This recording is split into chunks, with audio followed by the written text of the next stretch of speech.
Ahora, ¿cuál es el combustible energético de las neuronas? ¿Cuál es el combustible? Glucosa.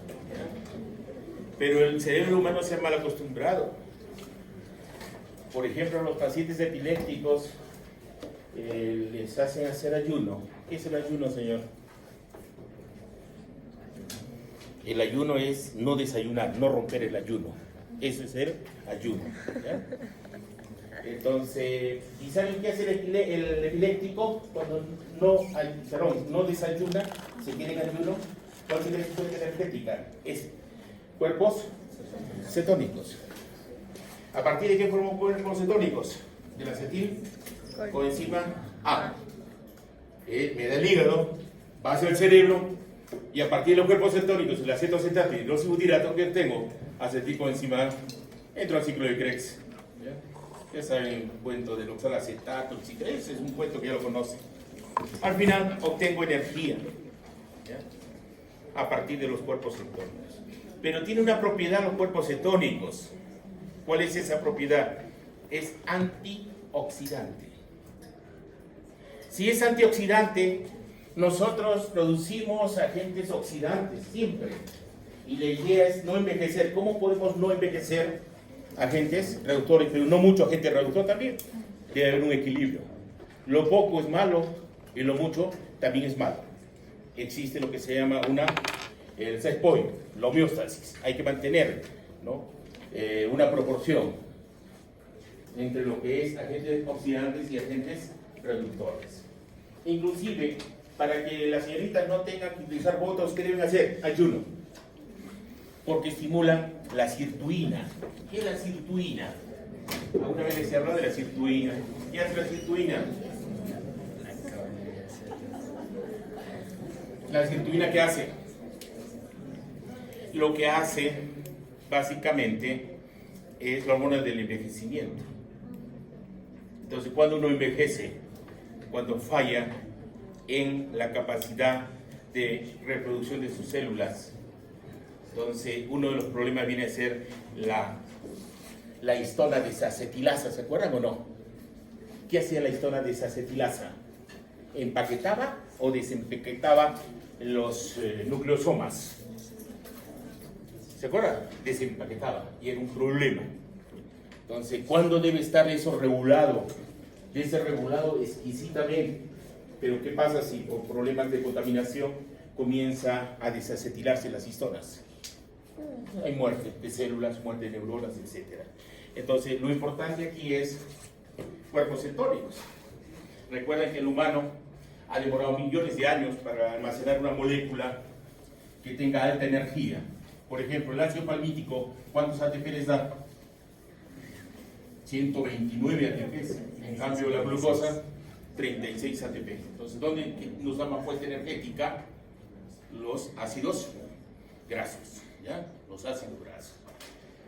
¿Qué más podríamos hablar? Suficiente, creo. Ahora, uno de los riesgos también aquí de la actividad metabólica, ¿cuál es? Miren, el no oxígeno. ¿Qué pasa en anaerobiosis? ¿Qué pasa con la glucosa? ¿Qué nos da? Piruvato. ¿Y piruvato qué nos va a provocar? Que las células se hidraten. Y si se hidratan, ¿qué va a pasar si las neuronas comienzan a hidratarse? ¿Qué pasa con los capilares? ¿La perfusión aumenta o disminuye? Disminuye el flujo sanguíneo cerebral. El transporte de glucosa, bueno, el cerebro moderno, lógico, tiene diferentes GLUT. Por ejemplo, el GLUT que yo no tengo en la neurona es el GLUT3. En cambio, en la micróglia tengo el GLUT5. ¿Qué es la micróglia? Los astrocitos. La micróglia es parte de nuestras defensas, es un macrófago en el cerebro, ¿no? Entonces, su función ¿cuál es? Depurar, eliminar toda sustancia de desecho o algún agente que no debe estar ahí. En cambio, los astrocitos, ¿qué tipo de GLUT tiene? Las células endoteliales, ¿qué GLUT es? GLUT1. Entonces, son diferentes GLUT que nosotros tenemos en lo que es neuronas y glias. Esto es importante, autorregulación de la perfusión sanguínea cerebral o flujo sanguíneo cerebral. ¿Se acuerdan que el corazón, riñón, cerebro deben mantener constante el flujo sanguíneo? ¿Se acuerdan o no? ¿Se acuerdan del feedback túbulo-glomerular? ¿Quién regulaba el feedback túbulo-glomerular? ¿Se acuerdan? ¿Cuánta es la presión media funcional? La presión media funcional es igual a 2 diastólicas más una sistólica entre 3. Normal 95 más 10. Eso es lo normal. ¿Qué pasa si por actividad física mi presión aumenta a 120? ¿Qué pasa con mi flujo? ¿Aumenta o no aumenta? No aumenta. ¿Por qué razón? Porque la autorregulación va de 50 a 150 milímetros de mercurio. Se mantiene constante. ¿Ya? Entonces, puedo variar la presión, pero nunca el flujo. El flujo va a ser siempre 50 a 60.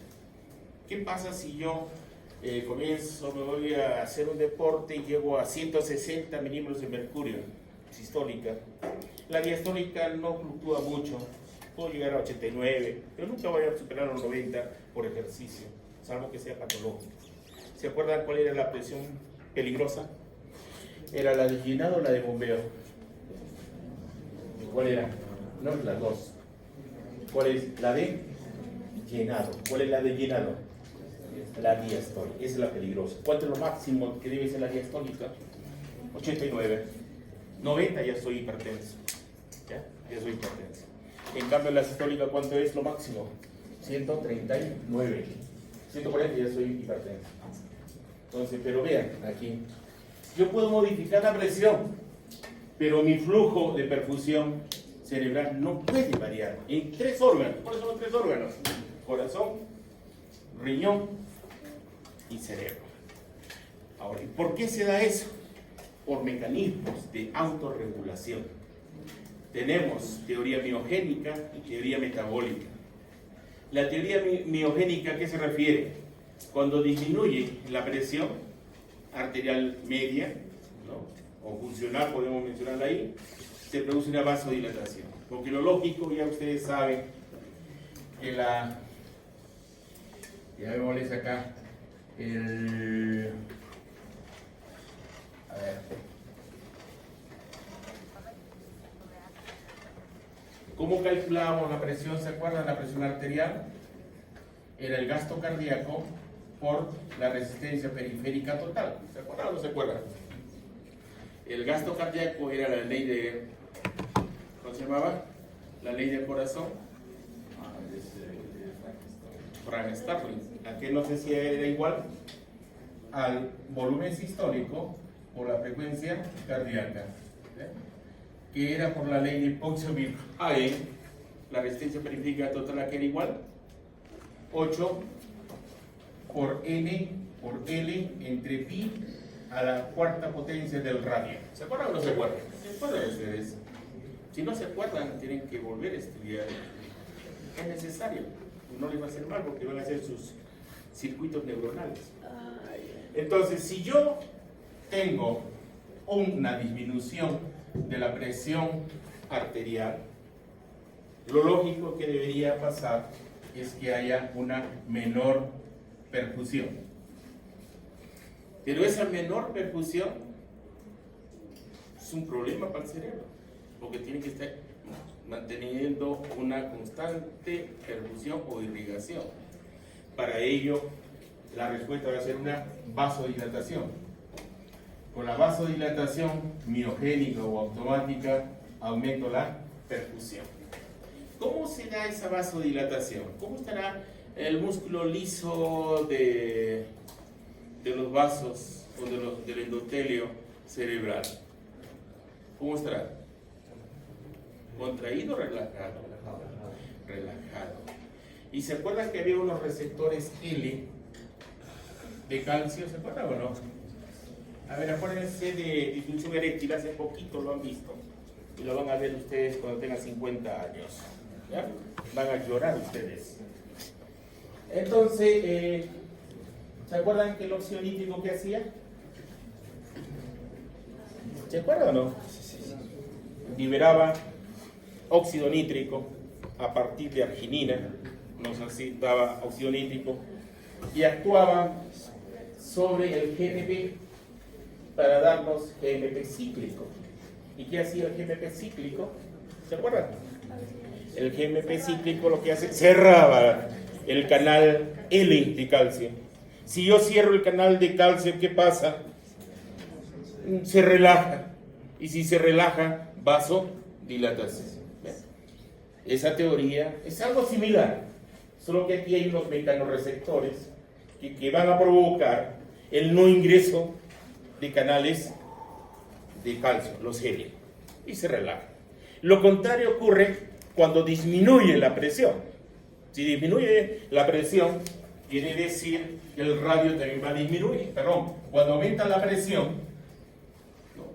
debe aumentar el flujo. Entonces, ¿cómo puedo yo reducirlo? Con lo contrario, que sería una vasoconstricción. ¿Qué va a permitir a través de los mecanorreceptores de distensión?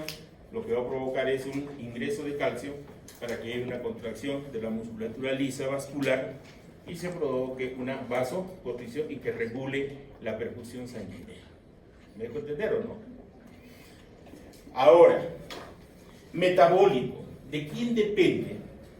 Va a depender de la PO2. ¿Se acuerdan de la PO2 qué era? La PO2 viene a ser 100 arterial, venoso 40. Si yo tengo, imagínense, 70 aquí, ¿en qué estoy? En hipoxemia. Y si ven respiratorio, ¿qué receptores se estimulan con 70? ¿Los periféricos o los centrales? Los periféricos, los rapiditos, ¿no? Pero si tengo, imagínense, 98 acá, ¿quiénes actúan? Los centrales, rapidísimo. Esos son lentitos más bien. Son Mitchell, Slash y Losch, que se acuerdan. Entonces aquí, si hay menor oxígeno, ¿qué pasa con el lecho del capilar? ¿Aumenta o disminuye su diámetro? A ver, aumentaría. Se produciría una vasodilatación. ¿Qué pasa con hipercapnia? Tengo PCO2 de 50 millones de mercurio. ¿Estoy en qué? En normocapnia, hipocapnia o hipercapnia. Hipercapnia. ¿Qué va a producirse? Una vasoconstricción. Bien. Ahora, hay una relación directa entre acidosis e hipercapnia en base a esta relación. CO2 más, es hipercapnia, es al revés. Se produce una vasodilatación. El CO2 produce vasodilatación, pero cuando baja el CO2 se produce una vasoconstricción. Estoy cambiando el mecanismo, a ver, se los explico. CO2 más agua, ¿qué nos da, señores? Nos da ácido carbónico. Y ese ácido carbónico se desprotona y más bicarbonato. Acá los reaccionantes es igual al producto. Si yo meto CO2, aumento hidrógenos. Eso es acidosis. Entonces, en esta condición, se acuerda que el CO2 es vasodilatador. Entonces, acá va a ver en acidosis e hipercapnia, vasodilatación. Pero cuando yo les he hecho hiperventilar, ¿se acuerdan? ¿Qué pasó? Bajó el CO2, porque ¿quién es más difusible? El CO2 que el oxígeno. Bajaron el CO2. Quiere decir que su CO2, su PO2 ha debido ser menor a 40. 38, 35. Y en ese momento, ¿qué se produce? Vasoconstricción. Entonces, en alcalosis, ¿qué se produce? Vasoconstricción también. Y la otra teoría viene a ser lo del sistema nervioso autónomo. ¿Qué hace el sistema nervioso autónomo? Tenemos dos divisiones, simpático y parasimpático. El simpático va a actuar sobre el receptor alfa 1. ¿Se acuerdan que era el alfa? ¿Vasoconstrictor o vasodilatador? Por el alfa contraigo y por el beta, eso es universal. Entonces acá actúa la noradrenalina, produciendo ¿qué? Contracción. Vasoconstricción. ¿Y quién lo antagoniza? El parasimpático, acetilcolina. ¿Bien? ¿A través de qué receptores? M2. Por M2 y M4 que tengo, inhibición o relajación. En cambio M1, M3, M5 es constrictor. Todo depende, es conductancia de iones. La sinapsis, bueno, esto lo descubrió Sherrington, pero con un error. Él hablaba de la unidireccionalidad de la pría a la post y no hablaba nunca de las glías, pero era el año 1879, guerra con Chile, no se sabían muchas cosas, el Huáscar todavía vivía. ¿Qué vieron posteriormente? Un alemán, Otto Lowy. ¿Ya? Otto Lowy también le dieron premio Nobel a este señor. En cambio a Sherrington no, en ese tiempo no había Nobeles. ¿Qué hizo? Interesante hizo este señor. A ver, acá les voy a dibujar. El corazón del sapito es trilocular, tiene dos aurículas y un ventrículo, tiene mezcla arteriovenosa. Entonces lo que hizo era estimular al nervio vago. Y cuando lo sobreestimuló el nervio vago, comenzó a liberarse una sustancia. Y a esa sustancia la llamó vagosot. ¿Ya? Vagosot. ¿Y qué hizo? Colocó otro corazoncito acá. Así. Y el corazoncito comenzó a tener disminución de la frecuencia cardíaca. Entonces, caramba, hay una comunicación química. Y él estableció la sinapsis química con retraso. ¿Ya? Después se vio que el vagosot, ¿qué era? La acetilcolina. ¿Ya? ¿Estamos de acuerdo? Y eso revolucionó, año 1921. No se conocía nada en ese tiempo. Pero ahora que nosotros conocemos, ¿no? Nosotros conocemos ahora que hay una brecha entre la motoneurona con la placa motora, que es un tipo de sinapsis también. Hay una brecha. ¿Y qué pudiera ser neurona a neurona? La brecha siempre va a ser 20 nanómetros. Promedio. Siempre hay una brecha, no hay una aposición, no hay una continuidad. Entonces, ¿cómo yo comunico esta célula con esta célula? La única manera de comunicación es a través de una sustancia química. Y esa sustancia química, si hablo de placa motora, ya saben que viene a ser la acetilcolina. El receptor nicotínico. ¿Qué tipo nicotínico? 1. ¿Y cuál es el 1? El NM. ¿Por qué NM? Neurona, músculo. Hay el otro, el que se da en cerebro, el N2. El N2 es NN. ¿Qué significa NN? Neurona a neurona. Ahora ya les estoy hablando algo más profundo, porque ya más o menos manejan. Entonces ya entramos, porque si les doy todo en un momento, por gusto es. Por gusto. Poco a poco se les da el conocimiento. Entonces miren, se demuestra que existe una comunicación química que es importante, ya ustedes conocen el esquema, que cuando llega el potencial de acción por la motoneurona a través de los axones, ingresa el calcio, ¿se acuerdan? Y el calcio fosforilaba la sinaxina y se activaba el SNARE y la vesícula sináptica entraba en aposición y se producía una exocitosis regulada, ¿se acuerdan o no? Eso se llama el SNARE, este es el SNARE. Entonces entra el calcio, se activa la sinaxina, se fosforila y entra en aposición la vesícula a través de la sinaptoglebina, sinaptotrasmina y la sinaptoficina. ¿Por dónde se produce la liberación del neurotransmisor? Por la sinaptoficina. Ahí es el hecho, o locus, liberación del neurotransmisor. ¿Bien? Creo que eso lo pregunté el año pasado. Vean las pruebas, ahí está. ¿Bien? Ahora, mucho después, en el año 59, Farspad y Potter descubre la sinapsis eléctrica y que en un primer momento se pensó que era tan solo la comunicación de los invertebrados.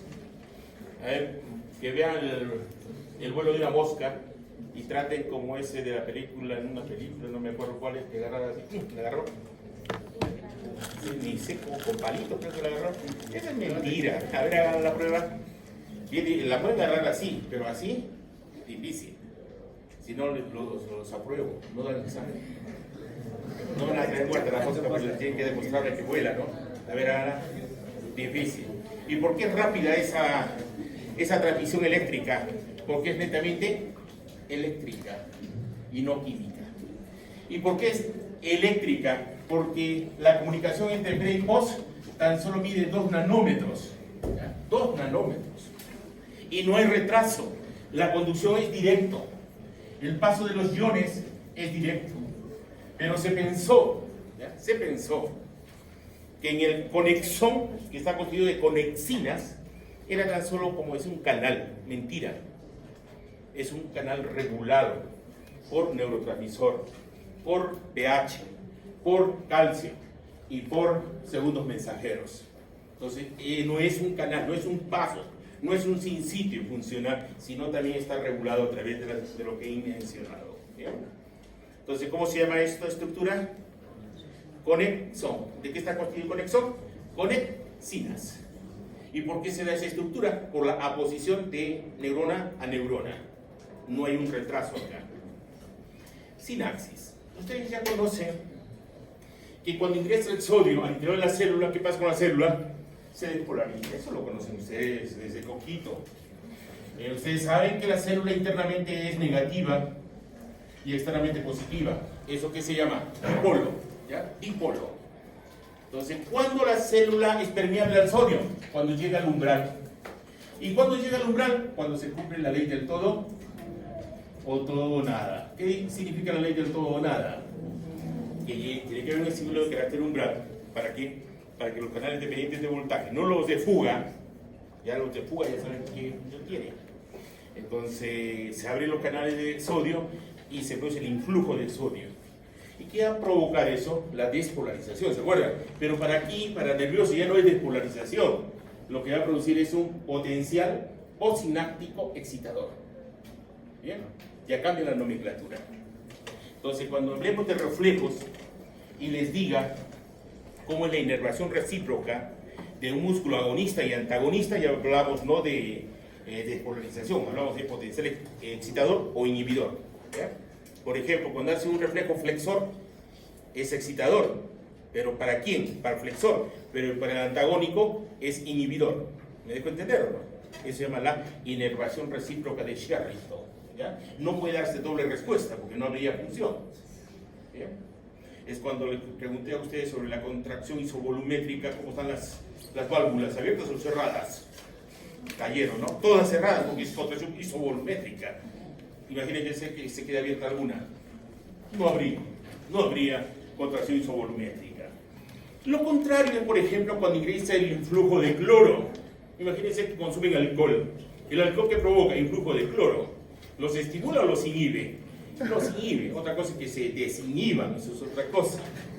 Entonces, aquí ya no es hiperpolarización, no es que cloro hiperpolariza la célula. Acá no hay hiperpolarización. Eso se llama potencial postsináptico inhibidor. ¿Ya? Entonces, es nueva nomenclatura. Dios mío, tanto me he demorado. Ionotrópico y metabotrópico ya lo conoce, pero quiero que lo revisen nuevamente. El ionotrópico es rapidísimo. No necesito un mediador, un segundo mensajero, no. Es estímulo y respuesta. Coloco un trocito de sal, rápido, 2 segundos. Coloco ácido sulfúrico en la lengua, rapidísimo, 2 segundos. Pero coloco cristales de azúcar, demoro 10, 12 segundos. ¿Por qué? Porque es metabotrópico. Neuromodulación.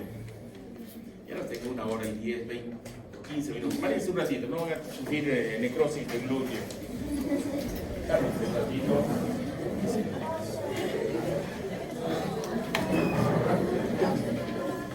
¿Preguntas hasta ahí? ¿Dudas?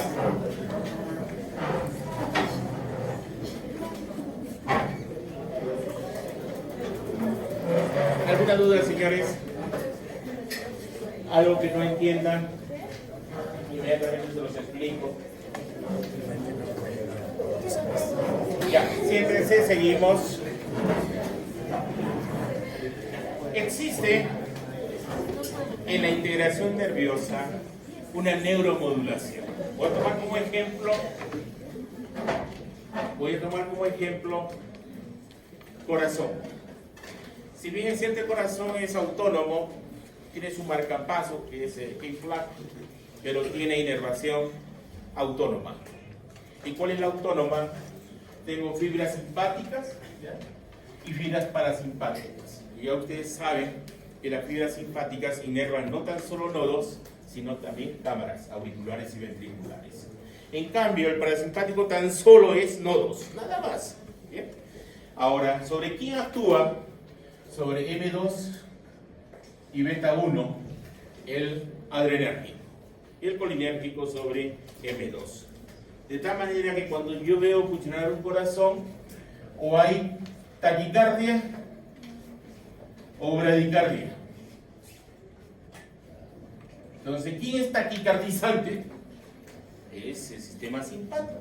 Entonces, cuando estoy emocionado, entro en taquicardia. Veo la parte contraria, ¿no?, a la trampa, entro en taquicardia. Estoy asustado, estímulo simpático, bradicárdico, que es bradicardizante. Pero ¿qué pasa si yo excedo la taquicardia? Yo colapso, puedo morir. Y también colapso cuando hay bradicardia. Pero hay neuromodulación. Las fibras simpáticas y las parasimpáticas tienen receptores alfa 2 y beta 2. Si hay un sobreestímulo taquicardizante, entonces, ¿qué hago? Ese estímulo, ¿qué hace? O es adrenalina o noradrenalina, ¿qué hace? Actúa sobre el que está provocando el estímulo, sobre un receptor adrenérgico. ¿Y qué voy a hacer? Disminuir la acción de que está estimulando la taquicardia. En este caso, adrenalina o noradrenalina. Eso se llama neuromodulación. Quiere decir que el mismo neurotransmisor, la misma hormona que me va a provocar taquicardia, me va a provocar bradicardia. Eso significa. ¿Bien? Por eso es que una persona, cuando está muy contento, puede estimular estímulo simpático, cortisol, adrenalina, pero no llega al colapso, porque hay alguien que neuromodula ese mecanismo. En los dos extremos, en la taquicardia y en la bradicardia. Bien. Existen otro mecanismo, también de seguridad, que se llaman las células neuronales inhibidoras. ¿Cuáles son las células de Renshaw? ¿Qué hacen las células de Renshaw? Provocan inhibición. ¿Ya? Son células inhibidoras. Son colaterales, ¿ya? Miren, que van a controlar los estímulos. Ejemplo, esto se llama estricnina, lo que ven acá. Viene uno de farmacia y le dice, eso es estricnina. Y ustedes no les interesa. No, es un garabato para ustedes. Y la estricnina se utilizaba para controlar la rabia. El Ministerio de Salud, ¿cómo era su principio? Muerto el perro, muerto, eliminada la rabia. Hasta que hubo un accidente en el año 82-83 en Arequipa, en Ciudad de Marte, acá por Jesús, que los del Ministerio de Salud con su carrito verde botaban bocados, carne o pan con estricnina. Y vieron dos chiquitos y encontraron pan, se lo comieron y se murieron. ¿Eh? ¿Por qué razón? Por una simple razón. ¿Qué hace la estricnina? Inhibe al inhibidor. Respuesta: estimulación. ¿Bien? Pero el motor. Nosotros para respirar, ¿de qué dependemos?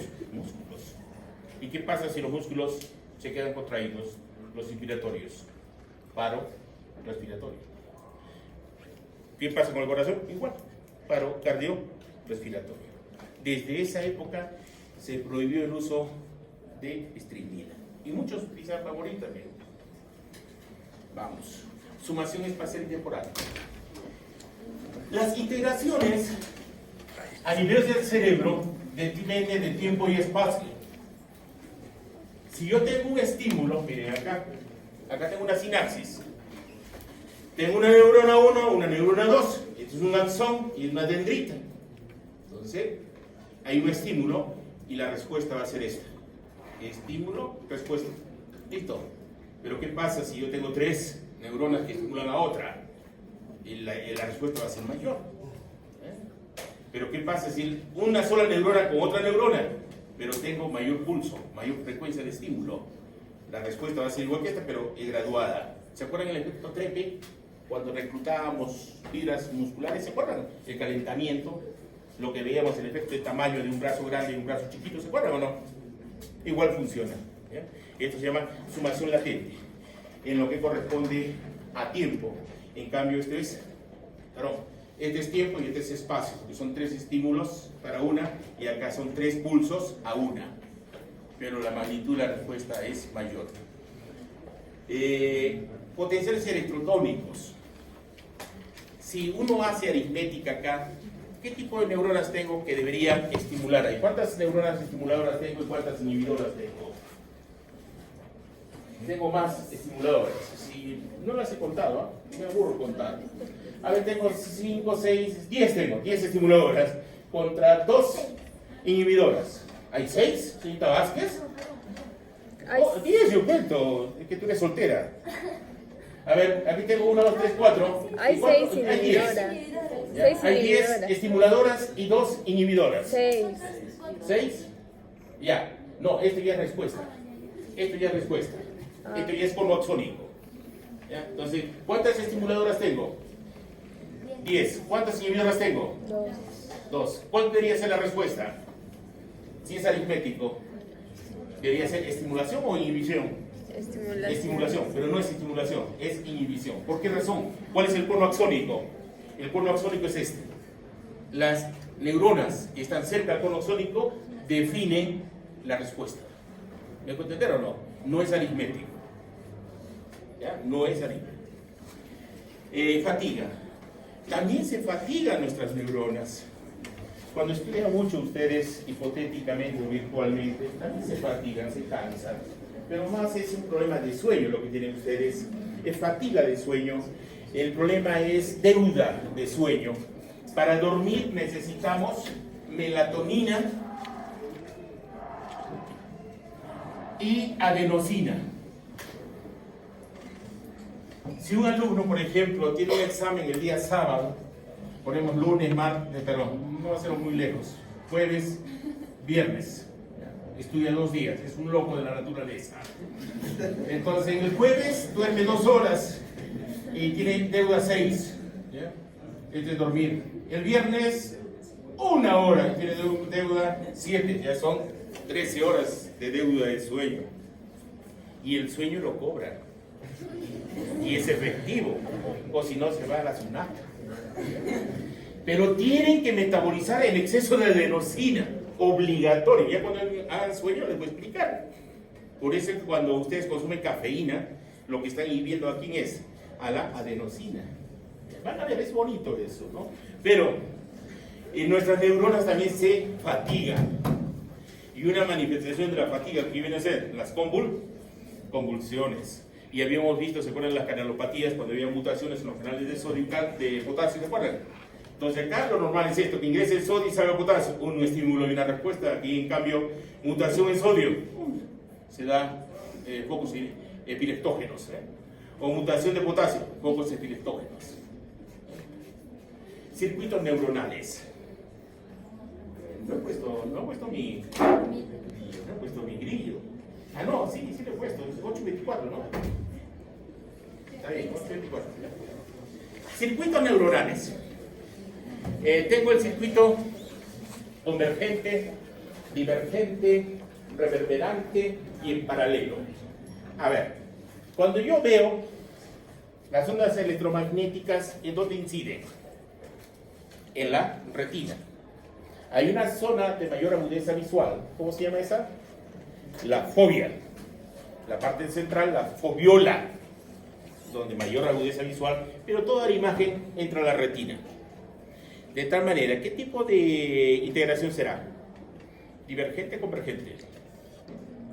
Convergente. Convergente, lógico. Hay muchos estímulos, entran hacia las células bipolares amacrinas, ¿no? Y salen por las células ganglionares y forma el nervio óptico. Divergente. A ver, memoria y aprendizaje. ¿Cuál creen que sea? Memoria y aprendizaje. ¿Cuál sea? Memoria y aprendizaje. ¿Cuál es? Reverberante. Reverberante. El alumno que no quiere aprender, ¿qué hace? Hace esto. Une a esta, une a esta, une a esta y se va al río Chili. No le interesa, no hace feedback. El aprender, ¿qué significa? Hacer, ¿qué se llama esto? Reciclar, analizar, contrastar, ¿ya? Verificar. No en un solo libro, en varios libros. ¿Estamos de acuerdo? La reverberancia es lo que establece el aprendizaje. El que tan solo ve estímulo, respuesta y sigue en recto no sirve para nada. No va a aprender. Y el que estudia como este, tan solo lleva hipocampo, memoria a corto plazo. Le pregunto una semana después del examen, ya no sabe. A ver, preguntamos de reproductor. Ya. A ver, intervención oral. Pregunta del examen. Por puntos. Ya, pregunta del examen. A ver, 2 puntos sobre el examen, 2. Ya. Una pregunta nada más, ¿ya? ¿No quieres Vázquez? Bueno, ¿cuál será el paralelo? ¿A quieren que les pregunte? Sí. Ya, listo, ya. ¿Reproductor femenino o masculino quiere? Femenino. Ya, femenino. Ya, femenino. Déjenme hacer, cambiar mi chip. Femenino. Me está presionando también, pero no pensar. A ver. Ya. Y ya. ¿Quieren objetivo o pregunta como tal? Puede ser objetivo, ¿ah? ¿Ya? Ya. Acción del lactógeno placentario. Les pongo alternativas. A. Ser compatible con HCM. HCM viene a ser complejo de histocompatibilidad mayor. B. Estimula la liberación de la HCG. C. Estimula la liberación de ACTH para el parto por parte del bebé, del neonato. D. Estimula el aporte de glucosa por inhibición de la insulina. Y E, faltan datos. La D. ¿Sí? Ahora sí responde. No, es que nadie me ha respondido, pues. Todos han